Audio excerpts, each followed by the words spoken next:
Hey, I thought I'd give another update before I pull the final modulator rack because I've been working on the supply design. I'm going to try to regulate the grid bias supply on the 810 rack to try to do the same thing as what this 6AS7 would have done in cathode follower mode.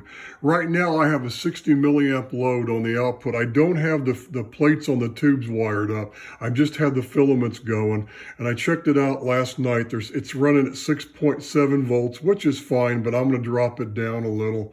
I might put like just another resistor down the ground on the filament line just to somehow, maybe bring it down a little bit, or just in series. I could do a couple diodes back to back and put a cap across to try to eliminate any switching noise, but I'm still looking into that. It's fine like it is, but I am going to try to drop it down just a hair. Some people say put like a 100 ohm 10 watt resistor in series with each filament lead, and it'll do it that way, and it'll balance everything out, but we'll see. So, but right now that's okay. And there's 60 milliamps, and I'm getting right at 300, and it's if it sits there long enough, it creeps back up to like 360 volts. So that's what, see, it'll keep coming up a little more after it stabilizes. I've watched it. Now, here's the deal though. If I don't get shocked here, if I hook up another resistor in parallel, that's just under 3K, that's like 2.9 something K.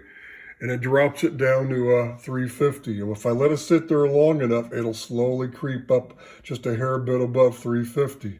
So that's I calculated out, and I did this once before, and I had the series, the current meter in series, and it showed me it was like almost 120 mils, and see, it's coming up, and that's 350 volts at 2.9 whatever K, that's exactly what it is. It's 118 mils. Just a little over 118 mils. So that's without the tube plates hooked up. So I just wanted to load this thing down to close to 120 to see where it's sitting, and it's sitting at 350 volts. You saw that. So that's pretty good. Now I just got to pull the tubes out, put them back in the boxes.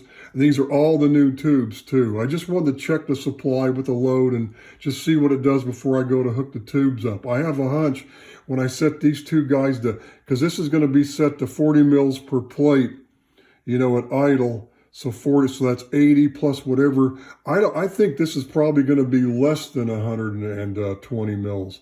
So if it's down, it may be less.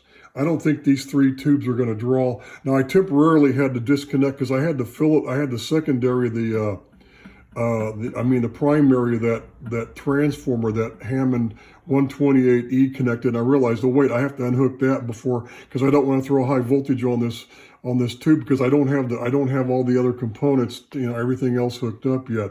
No cathode resistors go on the ground. I just have the filament lines connected.